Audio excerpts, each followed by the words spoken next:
libatkan diri Anda dalam pekerjaan yang bermanfaat. Assalamualaikum warahmatullahi wabarakatuh.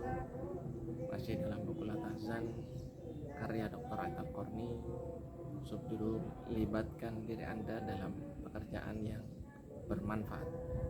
Walid ibnu Mughirah, Umayyah ibnu Khalaf, dan Al-Ash ibnu Wa'il telah membelanjakan hartanya untuk memerangi risalah dan melawan kebenaran.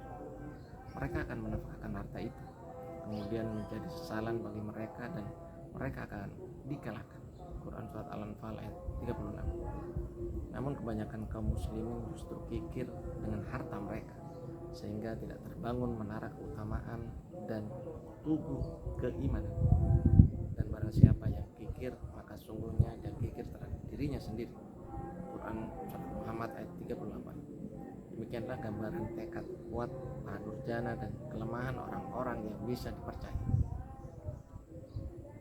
Dalam memoir Golda Meir, mantan Perdana Menteri Israel yang berjudul Malis, disebutkan bahwa dalam satu fase hidupnya dia harus bekerja selama 16 jam tanpa istirahat demi memperjuangkan prinsip-prinsipnya yang sesat dan pikiran-pikirannya yang menyimpang itu, hingga akhirnya berhasil melahirkan negara Israel bersama-sama dengan Ben Gurion.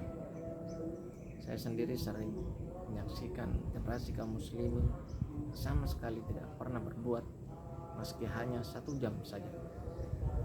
Mereka larut dalam main, makan, minum, tidur, dan menghabiskan waktu percuma. Apakah sebabnya bila dikatakan kepada kamu berangkatlah untuk berperang ke jalan Allah, kamu merasa berat dan ingin tinggal di tempatmu? Quran Surat At-Taubah ayat 38. Umar adalah sosok yang sangat giat bekerja siang malam. Dia hanya menyempatkan tidur sebentar, sampai keluarganya menegurnya, "Kau tidak tidur?" Tapi teguran itu dijawab oleh Umar, "Jika aku tidur di malam hari, maka sia-sialah diriku, dan jika aku tidur di siang hari, maka sia-sialah rakyatku."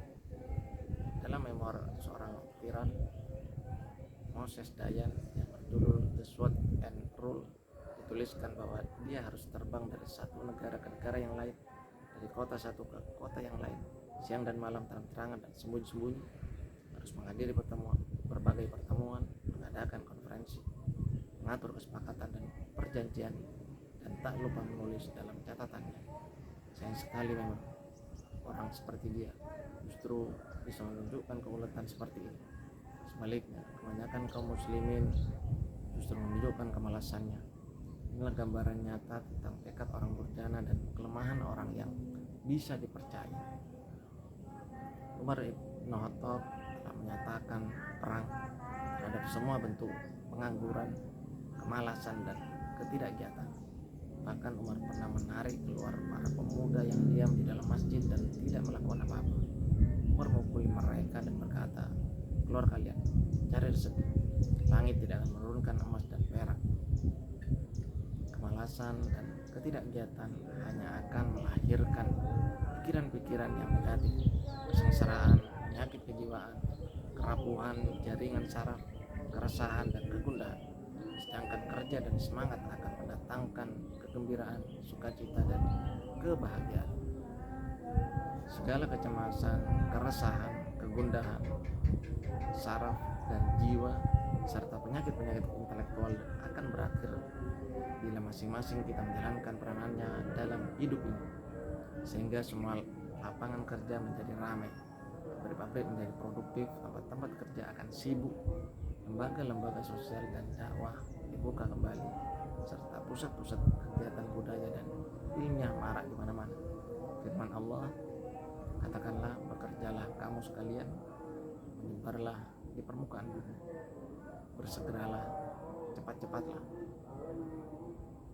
Juga sabda Rasulullah, "Sungguhnya Nabi Allah Daud makan dari hasil kerja tangan."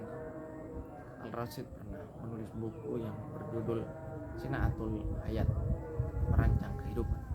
Dalam buku ini ia mengupas banyak tentang masalah ini dan menyebutkan bahwa banyak orang yang tidak memainkan peran yang seharusnya mereka perankan dalam kehidupan ini.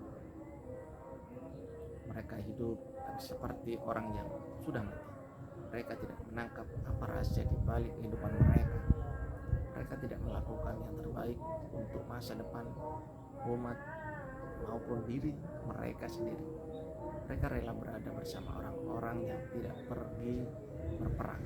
Quran Surat At-Taubah ayat 87-93. Tidaklah sama antara mukmin yang duduk yang tidak turut berperang, yang tidak mempunyai uzur, dengan orang yang berjihad di jalan Allah. Quran Surat An-Nisa ayat 94. Seorang perempuan kulit hitam yang menyapu masjid Rasulullah telah memainkan perannya dalam kehidupan, dan dengan peran yang dimainkan itu dia masuk surga. Sungguhnya wanita budak yang mukmin lebih baik dari wanita musyrik walaupun dia menarik hatimu. Quran Surat Al-Baqarah ayat 221. Demikian pula budak yang membuat mimbar Rasulullah telah melakukan apa yang seharusnya dia lakukan. Dia memperoleh pahala atas apa yang dilakukan karena memang bakatnya di bidang pertukangan. Orang-orang yang tidak memperoleh untuk disedekahkan selain sekedar kesanggupan. Quran Surat At-Taubah ayat 79. Pada tahun 1985, pemerintahan Amerika Serikat mengizinkan para dai muslim untuk mengajarkan Islam di penjara-penjara Amerika. Dan ternyata ketika para tahanan itu sudah menerima Islam, mereka kembali ke masyarakat dan menjadi orang-orang yang baik. Dan apakah orang yang sudah mati kemudian kami hidupkan dan kami berikan kepadanya cahaya yang terang, yang dengan cahaya itu dia dapat berjalan di tengah-tengah masyarakat manusia serupa dengan orang yang keadaannya berada dalam gelap gulita yang sekali-kali tidak dapat keluar daripadanya. Quran Surat Al-An'am ayat 122. Ada dua doa agung dan bermanfaat bagi siapa saja yang menginginkan agar semua permasalahannya dimudahkan serta jiwanya dikuatkan untuk menghadapi semua kejadian yang menimpa. Pertama, hadis Ali yang menyebutkan bahwa Rasulullah pernah bersabda, "Katakanlah ya Allah, berilah aku hidayah dan lancarkan perkara." Hadis riwayat Muslim.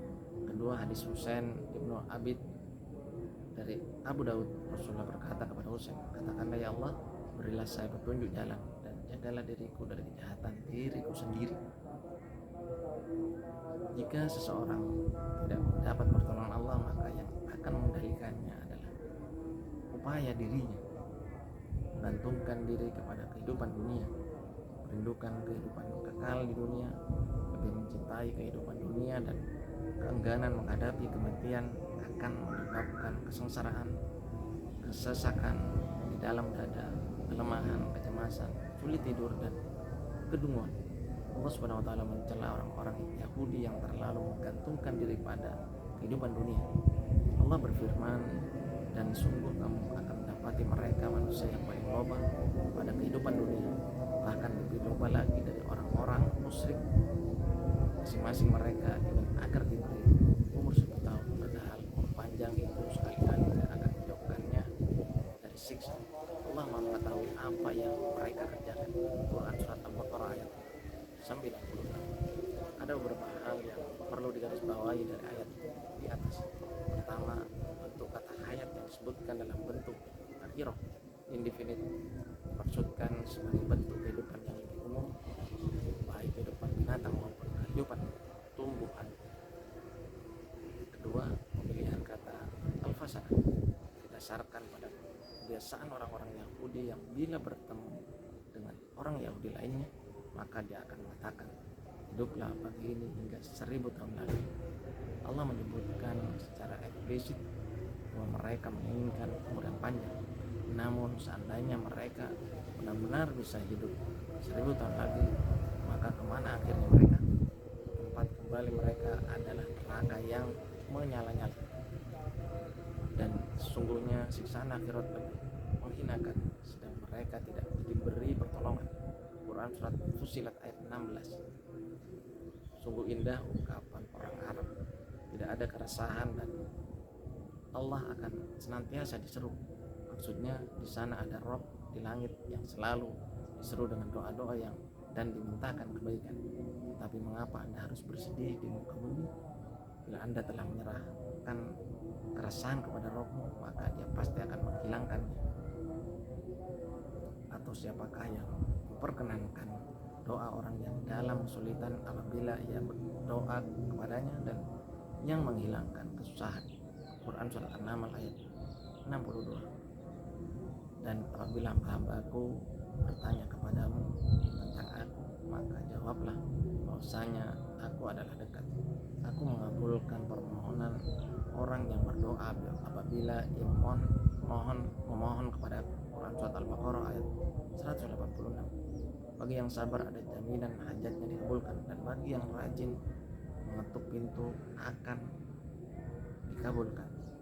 dibukakan. Itu tadi kutipan dari Bulat Azan, semoga bermanfaat. Wassalamualaikum warahmatullahi wabarakatuh.